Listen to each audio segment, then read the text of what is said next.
local officials. Well, as we have been reporting all day long, several local runners were in Boston today for the marathon. Now, one of those was University of Mobile cross-country coach Ali Stevenson. His wife was sitting in the stands where the bomb went off just moments before the explosion.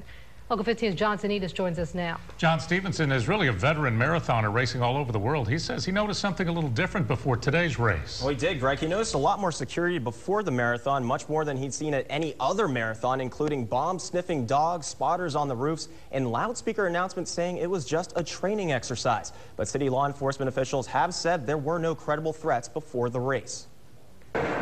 My wife, Melanie, she had been sitting right where the explosions went off. Cross-country coach Ali Stevenson had just crossed the finish line. She had come to see me at the finish, and then we were walking back down towards the finish area. Then, right where his wife had been sitting. And all of a sudden, we heard a loud explosion, and this big sulfur smell came through, and then another big explosion went off, and then people just started running, and then people crying in the street. It was a horrible experience. Stevenson remembered seeing heightened security before the marathon. At the start line this morning, they had bomb spotters on the roofs of the buildings, and they had bomb-sniffing dogs coming up and down at the start line, and Melanie said there was bomb-sniffing dogs at the finish line. They even made announcements on the loudspeaker about the increased security. They kept making announcements saying to the participants, do not worry, this is just a training exercise. Evidently, I don't believe they were just having a training exercise. I think they must have known, they must have had some kind of threat for suspicion called in. Stevenson says he's been at plenty of marathons in major cities, but he's never seen that level of security. I've run in some of the biggest marathons in the world. I've run in London,